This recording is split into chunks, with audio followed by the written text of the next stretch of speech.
신약성경 368면에 있는 히브리서 13장 1절에서 3절의 말씀, 이제 하나님의 말씀을 봉독해 드립니다. 형제 사랑하기를 계속하고 손님 대접하기를 잊지 말라.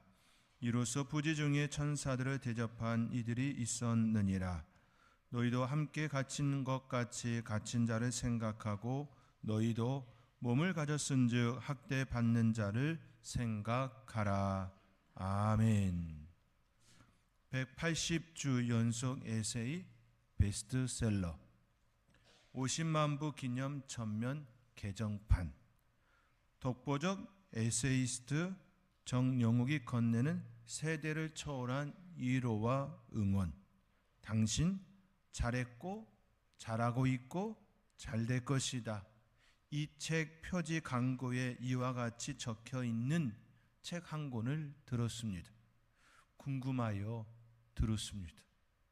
180주 연속 에세이 베스트셀러, 50만 부 기념 전면 개정판, 독보적 에세이스트라고 하는 그 말에 끌려 책 한 권을 들었습니다.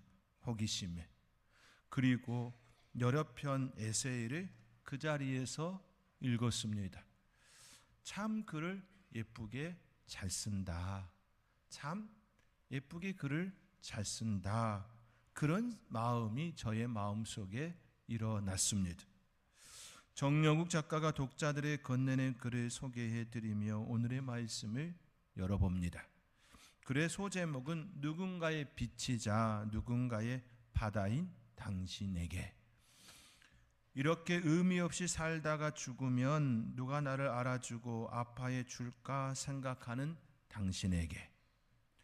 보잘것없는 나를 누가 좋아해 줄까 의심하는 당신에게.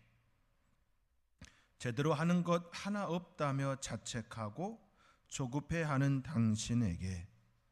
작은 것 하나 들지 못할 정도로 힘이 들어가지 않아 좌절하는 당신에게. 또 예면하고 싶은 것들이 세상에 널린 당신에게. 또 예면받기 싫어서 미움을 받을 짓을 서슴지 않는 당신에게. 지금처럼 살아있는 것이 의미가 있을까? 고개 숙인 당신에게. 어느 저명한 문장처럼 당신이 살고 있는 오늘은 어제 죽은 누군가가 간절히 바라던 내일일 것이다. 고개 숙이고 마음 아파하고 힘들어하는 당신에게 건네는 첫 마디가 이 말입니다. 그러면서 이렇게 또 이어갑니다.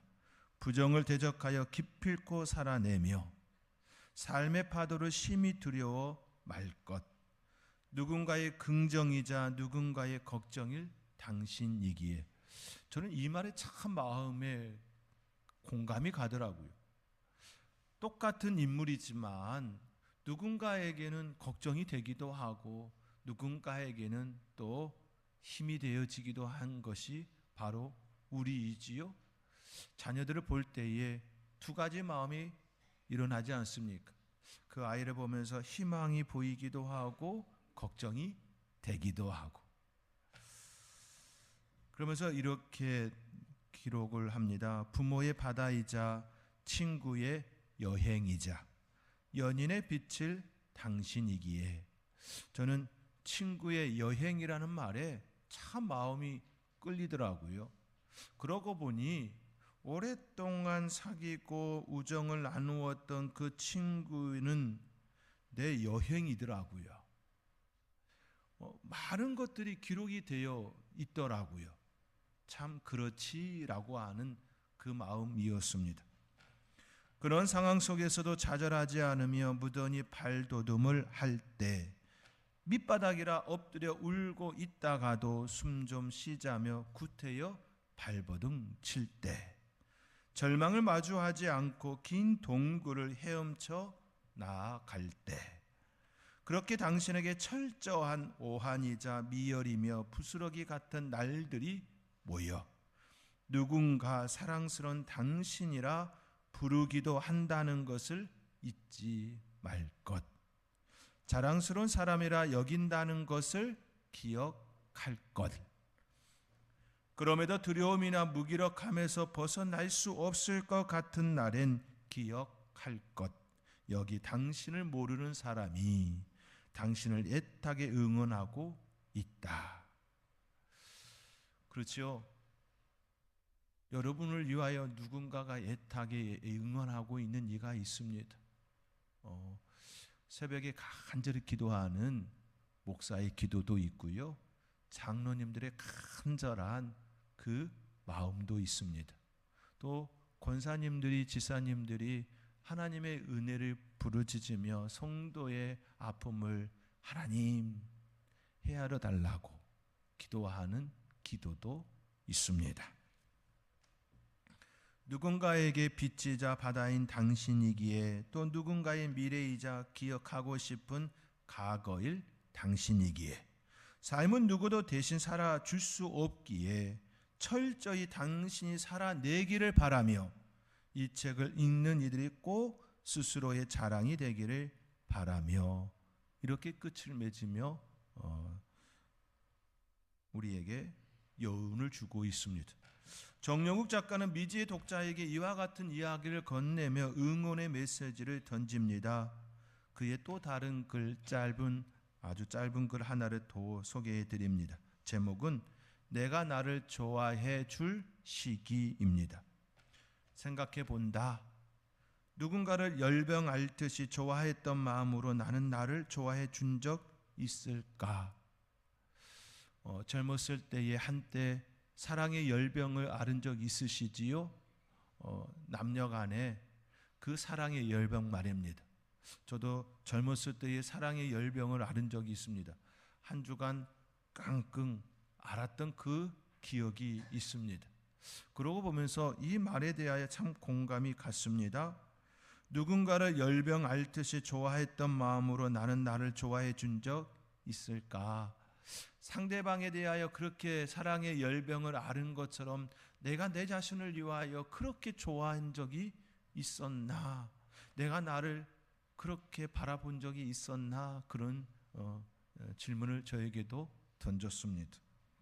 내가 나를 좋아함과 인정함은 이 세상 그 누가 나를 좋아해 줌보다 값진 것이다. 그렇지요. 내가 나를 좋아하고 사랑하는 건 굉장히 값진 일입니다. 가장 값지고 아름다우며 최대의 다정이자 대체 불가의 의미일 것이다. 홍여, 나를 좋아해 줄 이유를 찾지 못할 때는 기억하라. 막론하고 지금 당장이 나를 사랑할 적기이다. 찾지 못할 때 오히려 지금이 나를 사랑해야 될 때라고 작가는 이야기를 건넵니다. 지금 당장의 한정에 내가 나를 애정함의 이유를 찾는 것은 사치이다. 계속해서 나를 사랑해야 한다라는 이야기이지요. 정영욱 작가의 글은 참 따뜻하다, 힘을 준다, 이런 생각이 듭니다. 남을 따뜻하게 하는 글, 그러한 말을 할 줄 아는 사람, 그 사람은 행복한 사람이다, 이러한 마음이 듭니다. 저와 여러분의 삶에 남을 따뜻하게 할 줄 알 뿐 아니라 자기 자신에게도 사랑해, 좋아해, 내가 너를 얼마나 아끼는지 알지? 나야, 내가 너 사랑해, 이런 말을 할 줄 아는 마음의 여유가 있는 그런 행복한 사람이 저와 여러분이기를 주님의 이름으로 축복합니다. 오늘 본문은 형제 사랑하기를 계속하고 손님 대접하기를 잊지 말라는 말로 시작합니다. 히브리서 기자는 1장부터 12장까지 우리는 예수 그리스도가 필요하다. 예수님이 아니고서 하나님의 나라를 소유할 수 없다. 그분을 믿는 자들에게는 하나님의 도성 새 예루살렘이 준비되어 있다는 말씀을 전하였습니다. 그리고 마지막 13장에서는 그 예수 그리스도를 믿는 이들이 어떤 삶을 살아야 하는지, 성경적 가치관이 무엇인지, 그리스도인의 삶, 성도의 삶에 대하여 우리에게 전합니다. 히브리서 기자는 성경적 가치관, 즉 성도의 삶, 그리스도인의 삶을 이야기하면서 첫 번째 다룬 주제가 형제 사랑입니다. 형제 사랑은 예수님께서 제자들에게 가르쳐 주신 새 계명의 말씀입니다. 요한복음 13장 34절 말씀에 새 계명을 너희에게 주노니 서로 사랑하라. 내가 너희를 사랑한 것 같이 너희도 서로 사랑하라. 너희가 서로 사랑하면 이로써 모든 사람이 너희가 내 제자인 줄 알리라 말씀하셨습니다. 서로 사랑하면 모든 사람이 너희가 내 제자인 줄 알리라. 예수님께서 제자들에게 이와 같이 가르치셨습니다. 말씀하셨습니다. 우리가 예수님의 제자됨을 어떻게 세상에 알릴 수 있을까? 그것은 바로 서로 사랑하는 것입니다. 그렇게 히브리서 기자는 형제 사랑하기를 계속하고 말씀합니다. 형제 사랑하기를 계속하고, 이 표현에는 지속성을 의미합니다. 한순간 잠깐 동안 내가 기분이 좋고 업되었을 때만 사랑하는 것을 의미하지 않습니다. 내 감정과 상관없이, 내 형편과 상관없이 지속적으로 사랑하라, 이 말씀입니다. 그러므로 형제 사랑은 내가 가진 것으로는 할 수가 없습니다. 하나님께서 주신 사랑, 그 은혜가 내 안에 충만할 때에 사랑할 수 있습니다. 우리 인간은 연약하고 부족하고 깨어지기 쉬울 뿐만 아니라 질투하는 마음, 시기하는 마음, 소유하고 싶은 마음, 이기적인 마음, 자기 중심적인 그 마음이 강한 우리이지요. 그런 우리가 남을 생각하고 사랑한다는 것은 결코 쉬운 일이 아닙니다. 특히나 분주한 나날이 일상인 현대인의 삶의 자리에서 남을 생각하고 배려하고 사랑한다? 결코 쉽지가 않습니다. 현대인의 삶이 얼마나 바쁩니까? 누가 나를 부르지 않아도 바빠요. 정말 바쁩니다. 그렇게 히브리서 기자는 우리에게 이와 같이 권면합니다. 형제 사랑하기를 계속하고, 쉬운 일이었다면, 그냥 밥 먹듯이 할 수 있는 일이었다면 이렇게 권면하지, 이렇게 쓰지 않았을 것입니다. 쉬운 일이 아니면은 분명하지만 반드시 해야 하는 일이기에 우리에게 이처럼 권면합니다. 형제 사랑하기를 계속하고. 내 중심적인 사고에서 하나님의 마음으로 상대방을 향하여 조금의 여유 공간을 내어줄 수 있는 사람, 내 마음에 많은 부분이 아니라 조금이라도 여유 공간을 만들어서 그 공간에 사랑을 표현할 수 있는 그런 사람 되어지기를 주님의 이름으로 권면드립니다. 형제 사랑에 이어서 손님 대접하기를 잊지 말라 권면합니다. 오늘 본문 2절의 말씀이지요. 우리 함께 오늘 본문 2절의 말씀 함께 읽겠습니다. 손님 대접하기를 잊지 말라. 아멘. 부지 중에 천사들을 대접한 이들이 있었다 전합니다. 히브리서 기자는 구약의 말씀을 아주 잘 알고 있는 인물입니다. 또 히브리서를 읽는 온 독자, 처음 받은 그 편지를 받은 독자들 역시 유대인들, 히브리인들이었습니다. 그렇게 구약의 말씀을 아주 잘 알고 있었습니다. 2절의 말씀을 그들이 읽었을 때, 전해 주었을 때 그들의 머리에는 자연스레 아브라함과 롯이 생각났을 것입니다. 아브라함이 마물의 상수리 나무들이 있는 곳, 날이 뜨거운 때 장막문에 앉아 있을 그때에 맞은편에 사람 셋이 서 있습니다.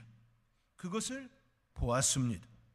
아브라함은 장막문에서 달려나가 그들을 영접하며 그들을 극진히 대접합니다. 그때 아브라함에게 찾아온 이들은 하나님의 사람들, 하나님의 천사였습니다. 그들이 극진하게 대접한 아브라함에게 건넨 두 가지의 말이 있었습니다. 하나는 내년 이맘때쯤 사라에게서 아들이 있으리라는 그 예언의 말이고, 다른 하나는 롯이 살고 있는 그 소돔과 고모라, 그 소돔이 멸망할 거라는 이야기였습니다. 그 말을 들은 아브라함은 소돔을 위하여 6번 간구합니다. 의인 50명이 있으면. 그렇게 6번 간구합니다. 의인 10명이 있으면. 그때 천사들이 아브라함에게 얘기하지요. 의인 10명이 있으면 멸망하지 않으리라, 멸망시키지 않으리라 라는 약속을 합니다. 그러나 그 땅에 의인 10명이 없어서 멸망함이 되었습니다. 롯도, 소돔 성문에 앉아 있다가 롯도가 나왔네요. 좋은 이름이지요. 롯도. 소돔 성문에 앉아 있다가 두 천사를 맞이하고 그들을 극진히 대접합니다. 그로 인해 롯은 천사들의 도움으로 두 딸과 함께 생명의 구원을 받았습니다. 그의 아내도 구원을 받았지만 뒤돌아보지 말라라는 그 경고의 메시지를 듣지 아니하고 돌아봄으로 소돔 기둥이 되었다라는 하나님의 말씀이 기록되어 있습니다. 이와 같이 히브리서 기자는 손님 대접하기를 잊지 말라 권면하면서 구약의 사건, 손님 대접했던 그 이야기를 꺼내놓습니다.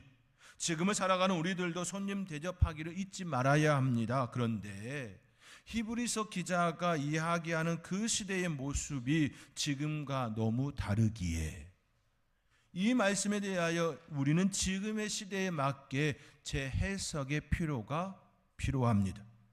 그렇다면 지금 현대인들에게 있어서 손님은 누구일까요? 성경에서 말하는 손님은 나그네입니다. 우리 시대의 나그네는 그러면 누구일까요?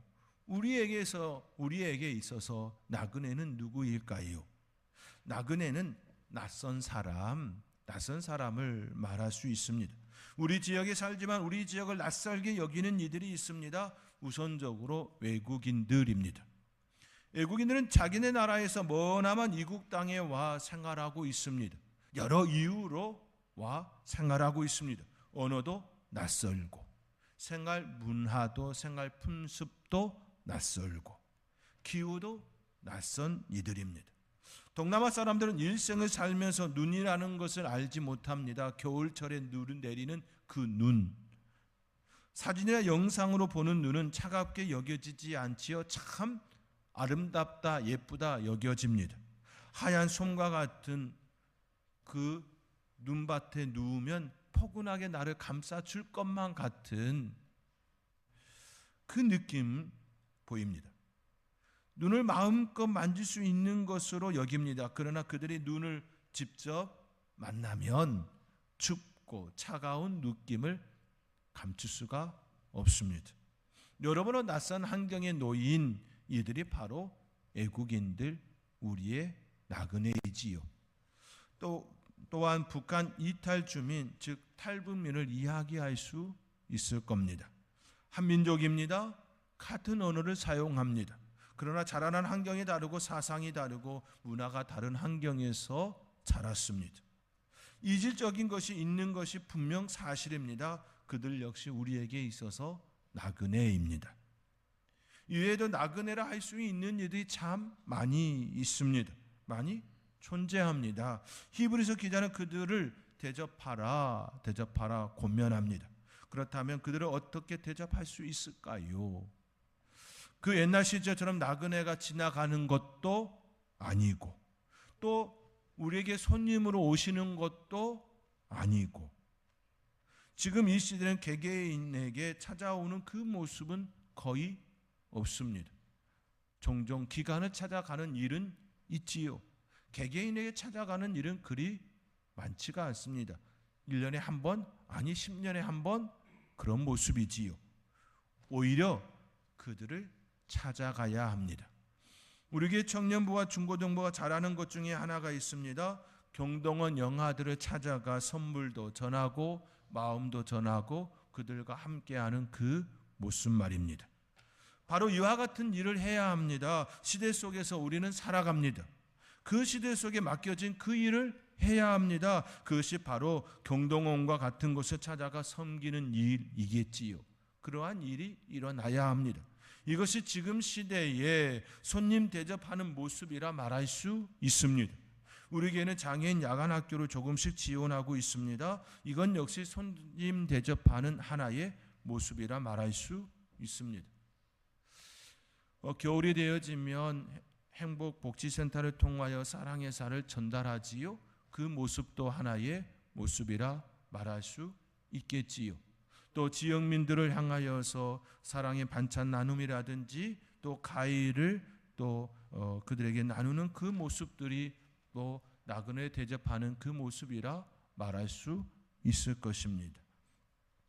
우리의 삶의 자리에서 마땅히 품어야 할 손님 대접하기를 기억하며 마음의 여유를 갖고 그 자리에 그들을 초대할 수 있는 저와 여러분 또 선들교회가 되어지기를 또 주님의 이름으로 소망하며 축복합니다.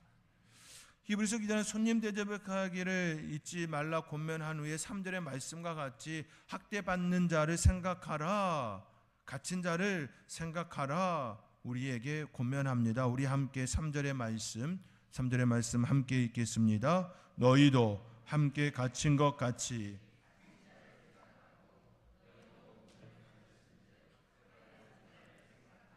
아멘. 갇힌 것 같이 너희도 몸을 가졌은즉, 이 표현은 우리 인간의 특징을 의미합니다. 우리는 육체를 가졌습니다. 유한한 존재입니다. 우리 하나님은 무한한 존재이시고 초월적인 존재이시지요. 그분이 우리에게 다가오셨습니다. 우리는 결코 그렇지가 못합니다. 우리는 육체를 갖고 살아가고 있지요. 결코 우리 육체 밖으로 나가는 그 현상은 죽음이겠지요. 우리는 늘 이 육체 속에 갇혀 살고 있습니다. 그러므로 이렇게 표현합니다. 갇힌 것 같이 너희도 몸을 가졌은즉 학대받는 자, 갇힌 자 생각하라 권면합니다. 이 말씀은 초대교회 때에 일어난 박해와 핍박 속에 있었던 성도들의 삶이 또 배경입니다. 초대교회 때 로마 정부의 박해가 극심하였습니다. 초대교부 중에 한 사람인 오리게는 순교자들이 투옥되고 형선고를 받을 때까지 그들 곁에 있었습니다. 그들이 처형당했을 때에는 위험을 무릅쓰고 형장까지 동행했던 것으로 알려져 있습니다. 함께한다는 의미이겠지요. 초대 헬라 철학자 아리스티데스는 그리스도인들에 관하여 성도에 관하여 다음과 같이 기록물을 남겼습니다.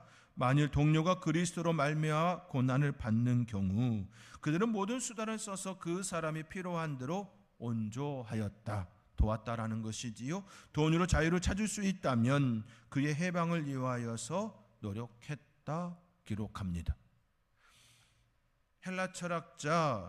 초대 헬라 철학자 아리스티데스는 이와 같이 기록물을 남겼습니다. 그리스도인들은 서로 돕고 도왔다, 실질적인 도움의 손길을 베풀었다라는 내용입니다.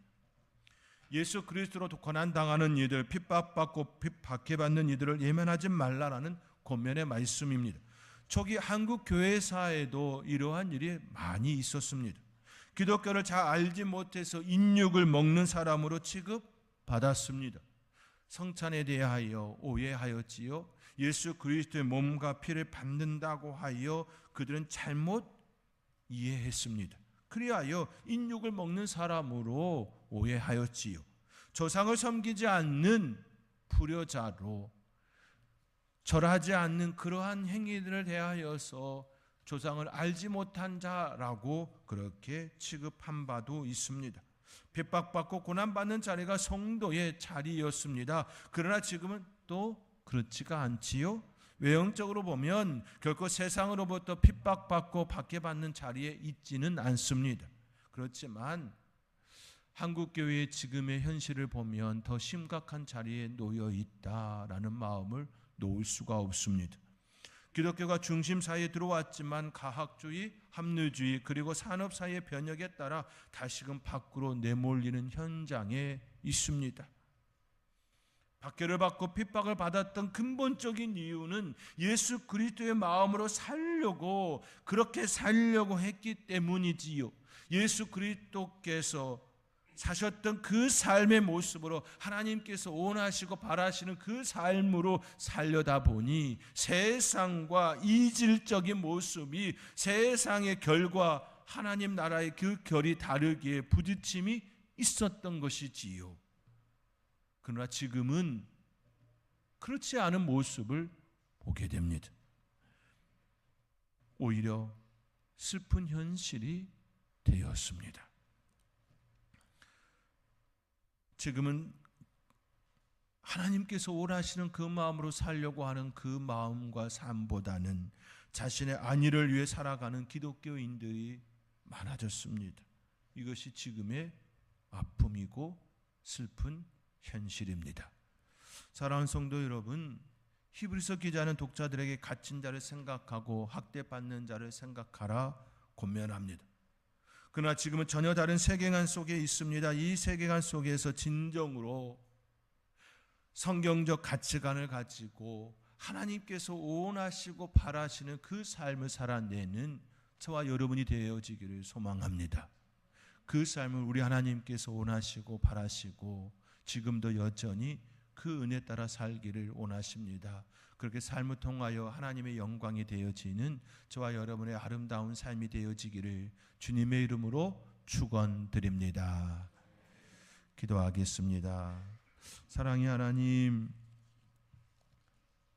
성경적 가치관을 가지고 성도의 삶을 살아가는 저희들 되기를 원합니다. 형제를 사랑하고 나그네를 대접하며 아픈 자를 또 고난받는 자를 생각하는 저희들 되게 하여 주옵소서. 전쟁 중에 있는 이들, 슬픔 중에 있는 이들을 위로하며 돕는 저희들 되게 하여 주시옵소서. 이 모든 것 감사하옵고 예수님의 이름으로 기도하옵나이다. 아멘.